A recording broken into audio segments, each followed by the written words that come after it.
Yes, and as I was mentioning about hitting jaws and cannon into reds, it nearly happened there.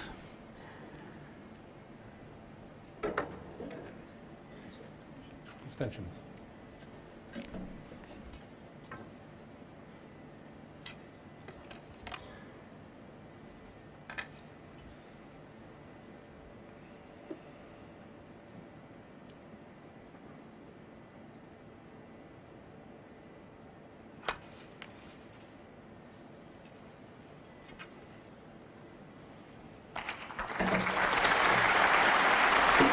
Yes, well played.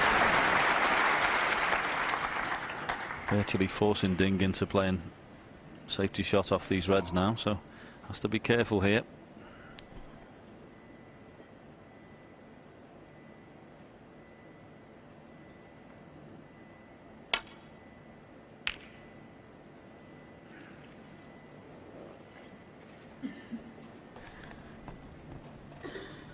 Just got the red a little bit too thick, and this is a chance for Marco. I'm sure he'll take this red on.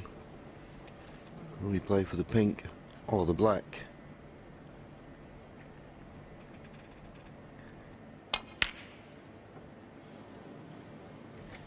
Played for the pink, but boy, he was a long way away with that red.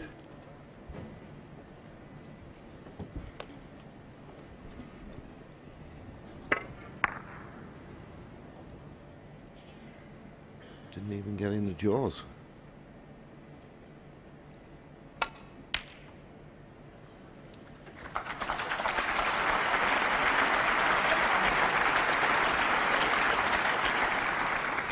Good snooker. I didn't think it was going to be much of a problem to hit this. There's that cluster of 4 behind the black. He should be able to avoid the red that's in the open on the left.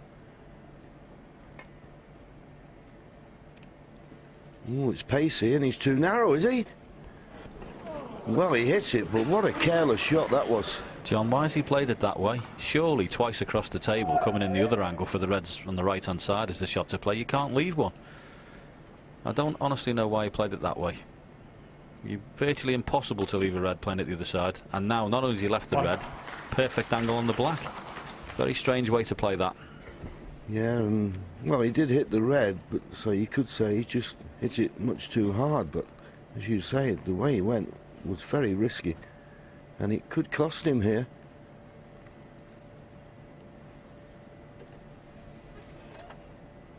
No, I think there's nothing wrong with the line, but he just hit it too hard. But looking at it, he was very close to that loose red anyway, wasn't he, coming down that side of the table? You play it the other way, John. You take the loose red out of the equation completely. It's not even an option for Ding to go at, but there you go. You live and die by your decisions on a snooker table, and for me, that wasn't a good one. Yeah, and he played it pretty quick, didn't he? Anyway, Ding Junhui's had a good look at these 4 reds. How's he going to bring them into play?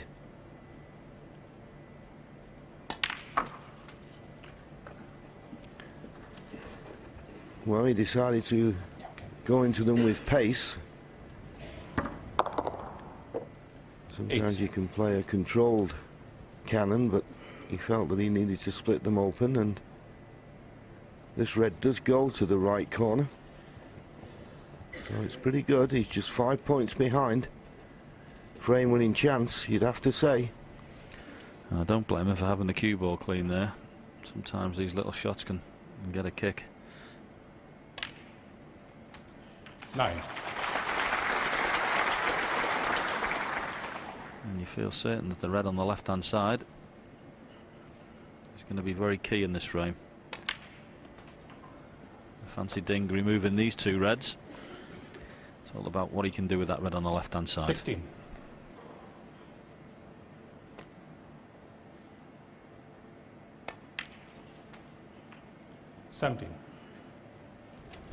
Maybe would have liked to have been a little bit further up the table. I think he's come straight enough on this black. He's trying to force over for the red in the same pocket. He did it comfortably. So this is the key shot now. Needs a good angle on the black 24. to get on the awkward last red. But it's not tight against the cushion, so Any reasonable sort of positional shot will do. And play for the black in the same pocket as the red. 25. It's always nice if you've got the red you're trying to get on in your eye line, but I don't know. He's not absolutely inch perfect on this black. Good cueing needed.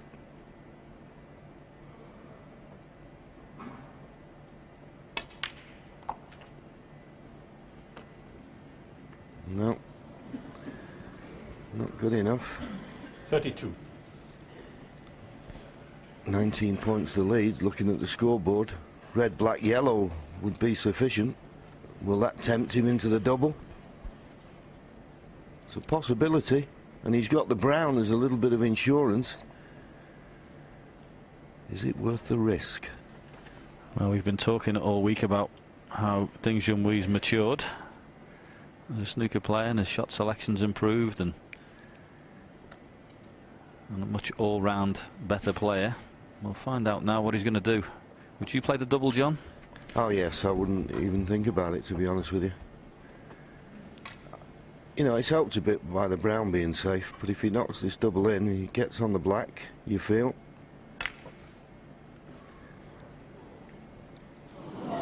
Close. Wait, 32. Yes, can't blame him. And he played it pretty well as well, didn't he? Played at a pace to keep position, but also where the red's finished, he'll be happy with. Yeah, that's why we never like playing the doubles, because once they hit the jaw of the middle pocket, you don't know where the red's going to finish up. But that was the perfect jaw, if you like, if you're going to miss it. So this frame still very much on.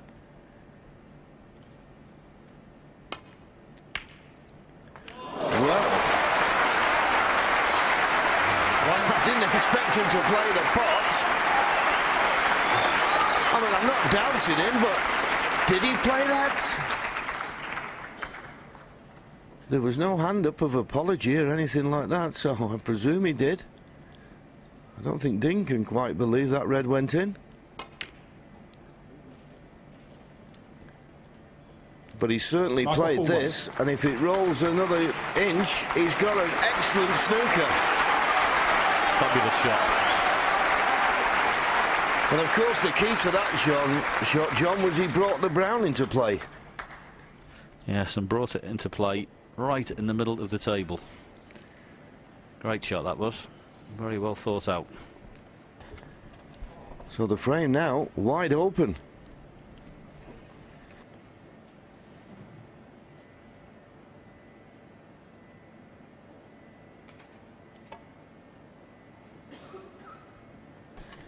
Long way away. Oh, and a miss. Marco full full. That is the problem with this shot. We can draw the line where he's going to play, but he wants to come off two cushions. If he just comes off one cushion and hits the yellow off one cushion, he's more than likely going to knock the yellow. I don't think that white's anywhere near where it should be.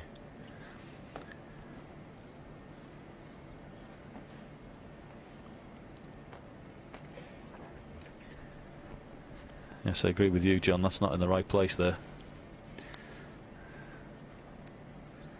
It just makes such a difference, doesn't it? Particularly when you're trying to slide off a cushion and make it two cushions, and you can see how close he's got to get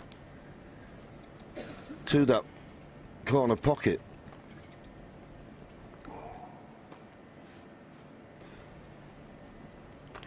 That's what he's trying to do, and the white isn't exactly where it was before, so it just makes the adjustment slightly more difficult. But once again, not got the pace of this. Oh, and a miss. Marco full full.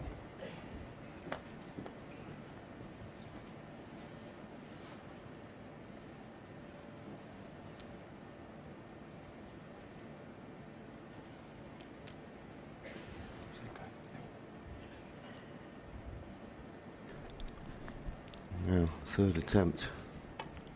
These points are adding up. Will he catch the jaw?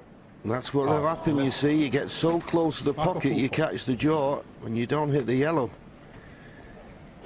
It's a very difficult shot, this. Marco just sat there with a little smile on his face, because now he's only 6 points behind. That's not hard enough, is it?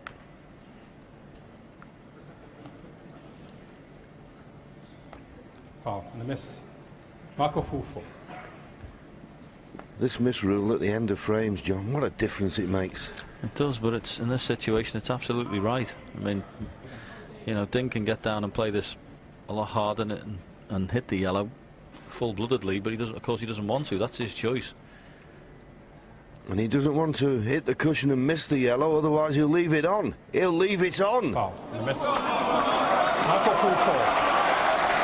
And that's what he was frightened of from the word go. And in the end, that's what he's done.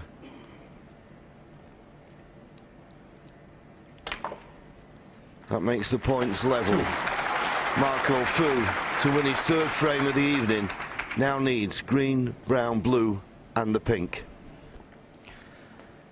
Yes, green to brown, no problem. And the blue over on that side cushion shouldn't be either, with Marco being right-handed. Yeah, sorry, John, my mistake. Of course, with that many fouls being given away, I didn't realise that Marco had crept into the lead. I thought he was still 2 points behind.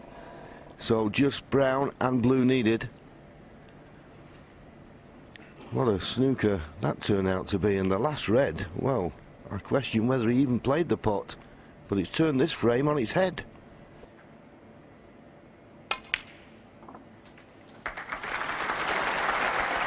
The one place you didn't want to finish, close to the cushion, playing the blue into a blind pocket.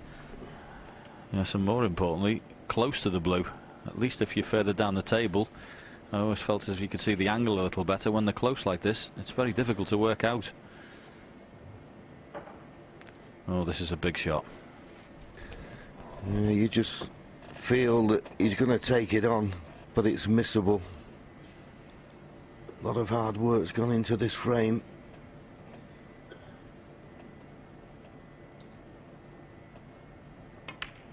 It's there, and it never touched the side. 14. So Ding Junhui will be wondering at the moment where his next frame's going to come from.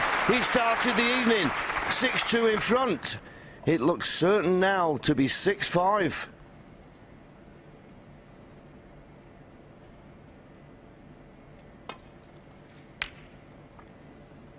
Didn't bother with the pink. Ding Junhui will come back to the table, obviously. Just needing the one snooker, 16 points. The difference, 13 left on the table.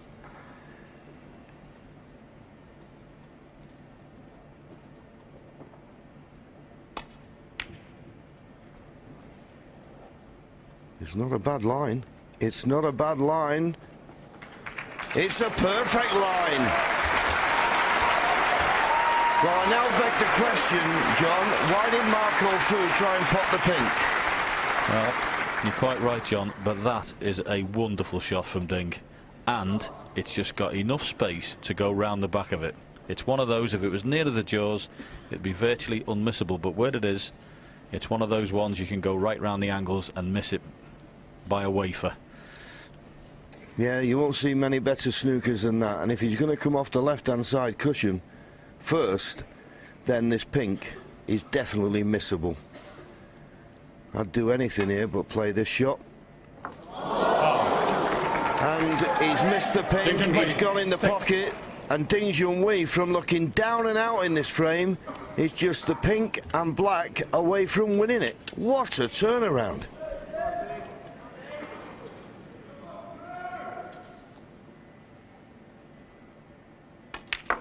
Well, this could be pivotal with a capital P. What a frame of snooker. 6. Incredible. Well, it is absolutely amazing the things that can happen on a 12-foot by 6-foot table. Ding Junhui looks to have lost it. He needed a snooker, he got it.